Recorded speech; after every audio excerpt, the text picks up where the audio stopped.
Popular front of India यानी PFI आजकल सुर्खियों में है। पीएफआई जो कभी मुस्लिम आतंकवादी संगठन सिमी पर भारत सरकार के बैन लगाने के बाद वजूद में आई थी, उसे भी केंद्र सरकार ने 5 साल के लिए प्रतिबंधित कर दिया है। कुछ दिनों पहले देश की टॉप जांच एजेंसियों ने एक साथ कई राज्यों में पीएफआई की आतंकी गतिविधियों के खिलाफ पहली व बड़ी कार्रवाई करते हुए संगठन के सैकड़ों पदाधिकारियों और नेताओं को गिरफ्तार किया था। तभी से यह आशंका जताई जा रही थी कि केंद्र सरकार पीएफआई पर कुछ न कुछ बड़ा करने जा रही है। आखिर वो कौन सी वजहें रहीं जिनकी वजह से पीएफआई को सरकार को प्रतिबंधित करना पड़ा? क्या रही इसकी पूरी क्रोनोलॉजी? जानेंगे पूरी बात, जुड़े रहिए मेरे साथ। नमस्कार, मैं मनीष राज, मेरे साथ आप सुन रहे हैं समसामयिक चर्चाओं का विशेष पॉडकास्ट सुनो भाई साधो। इस खास कार्यक्रम में आप सभी का स्वागत है। साधो, लगता है इतिहास अपने आप को दोहरा रहा है। बात है साल 1977 की। भारत को एक इस्लामिक राज्य में बदलने के उद्देश्य से student Islamic movement of India यानी सिमी का गठन किया गया। मोहम्मद अब्दुल्ला सिद्दीकी, जिसने सिमी की स्थापना की थी, उसका स्पष्ट उद्देश्य था कि भारत को एक इस्लामिक राज्य में बदला जाए। इसकी देश विरोधी गतिविधियां इतनी बढ़ीं कि सरकार की नज़रों में खटकने लगीं। आखिरकार भारत सरकार ने इसे साल 2001 में प्रतिबंधित कर दिया। लेकिन जल्दी ही सिमी की विफलता के बाद इसके 3 अलग अलग चेहरे सामने आए: पीएफआई, सीएफआई और एसडीपीआई। पीएफआई जो कि कट्टरपंथी इस्लामी गतिविधि समूह था, जबकि सीएफआई कट्टरपंथी छात्र शाखा। एसडीपीआई राजनीतिक और अधिक उदार शाखा मानी जाती है।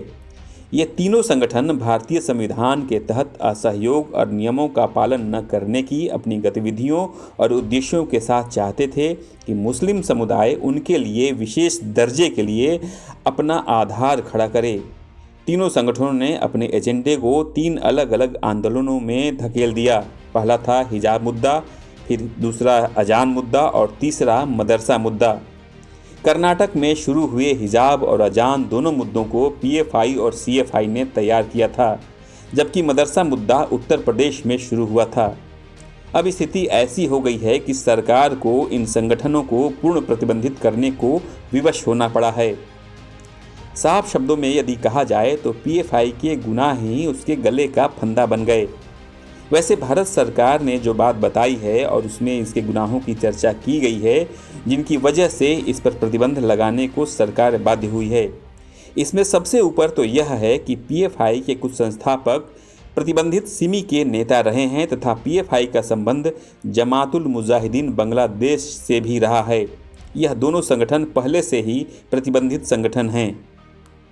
दूसरी बात जो बताई गई है कि पीएफआई देश में असुरक्षा की भावना को बढ़ावा देकर एक समुदाय के कट्टरपंथ को बढ़ाने के लिए काम कर रही है।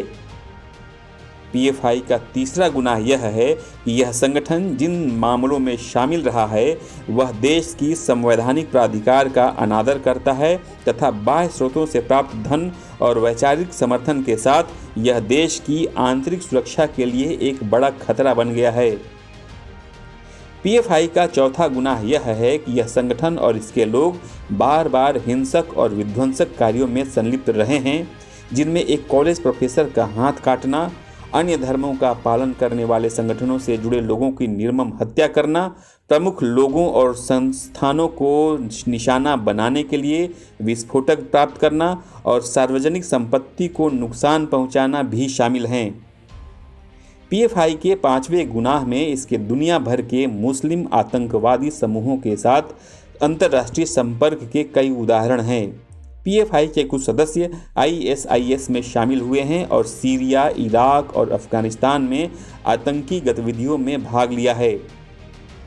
पीएफआई का छठा गुनाह यह बताया गया है कि पीएफआई के पदाधिकारी और कॉडर, इससे जुड़े लोग अन्य बैंकिंग चैनल, हवाला, दान आदि के माध्यम से सुनियोजित आपराधिक षड्यंत्र के तहत भारत के भीतर और बाहर से धन इकट्ठा कर रहे हैं और फिर उस धन को वैध दिखाने के लिए कई खातों के माध्यम से उसका अंतरण और एकीकरण करते हैं तथा अंततः ऐसे धन का प्रयोग भारत में ही विभिन्न आपराधिक गतिविधियों और आतंकी कार्यों के लिए करते हैं।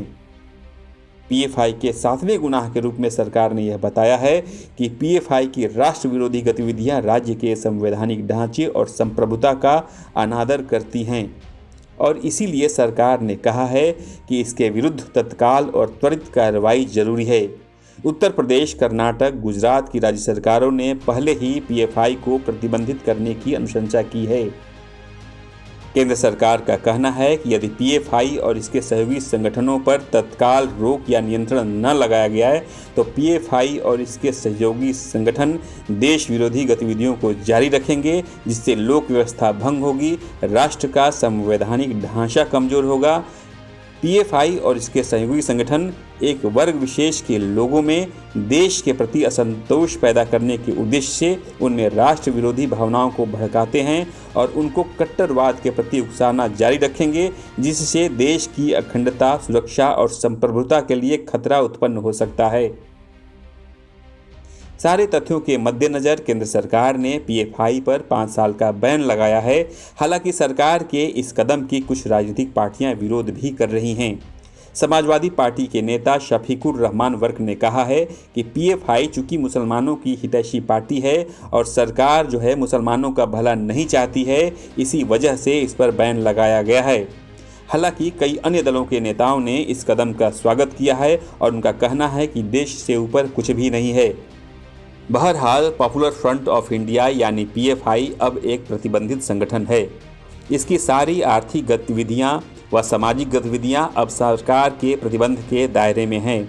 लेकिन केंद्र सरकार के साथ साथ राज्य सरकारों को भी अब कड़ी नज़र रखनी होगी कि कहीं यह प्रतिबंधित संगठन सिर्फ अपने पूर्ववर्ती संगठन सिमी की तरह एक नए चेहरे में न सामने आ जाए।